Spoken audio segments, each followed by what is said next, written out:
বন্দে পুরুষোত্তম, বন্দে পুরুষোত্তম, বন্দে পুরুষোত্তম। ইষ্টপ্রাণ দাদা মায়েরা সবার প্রতি আনন্দিত জয়গুরু।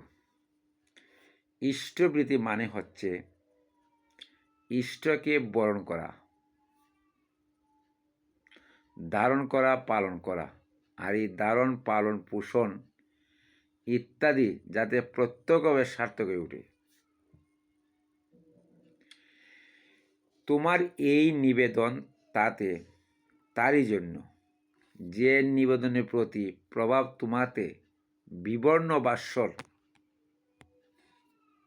বিবাহে তোমার সত্তাকে শিব সুন্দরে সংস্থিত করে তুলতে পারে।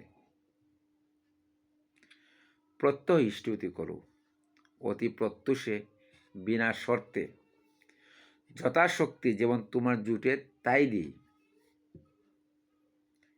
তারই যথেষ্ট ব্যবহারে ধরুন।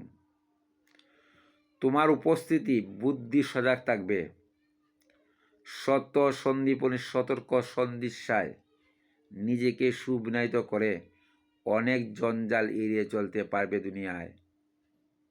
নিখুঁত সাংস্কৃতিক সুচিতা নিয়ে বিনা শর্তে, বিনা কৈফতে, বিনা হিসাব নিকাশে শ্রদ্ধোচ্ছল আকুতি নিয়ে অন্তর উৎসর্জন ওই ইষ্টবৃত্তি প্রত্যয় নির্বাহ করে চলো। স্বস্তি শান্তি জল জ্ঞাপন করতে করতে, নির্বাচন করতে করতে ওটা তোমার দৈনন্দিন মঙ্গল যজ্ঞ।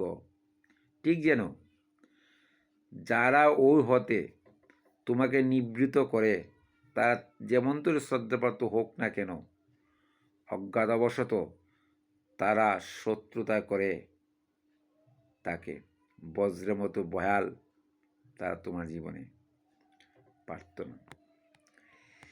তাই ঠাকুর বললেন, দিন গুজরানি আয় থেকে করো ইষ্টবৃত্তি আহরণ, জল গ্রহণে পূর্বেই তা করিস ইষ্টে নিবেদন, নিত্য এমনি নিয়মিত যেমন পারিস করি যা, মাসটি যবে শেষ হবে তুই ইষ্টস্থানে পাঠায় তা।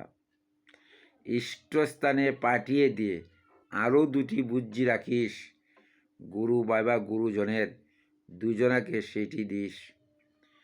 পাড়া পড়শির সেবার কাজে রাখিস কিন্তু কিছু আরও, উপযুক্ত আপদগ্রস্তে দিতে হবে যেটুকু পারো। এই সবগুলি আচরণে ইষ্টবৃত্তি নিখুঁত হয়। এই না করে ইষ্টবৃত্তি জানিস কিন্তু পূর্ণ নয়। দৈনন্দিন আহার যেমন ইষ্টবৃত্তি রাখিস তেমন, এটি জানি নেহাত এর কমে কিন হয় নয় বিষম, পারলে কমে যাস না, কপটব্রতী হোস না। সবাই সুস্থ থাকবেন, ভালো থাকবেন। জয় গুরু।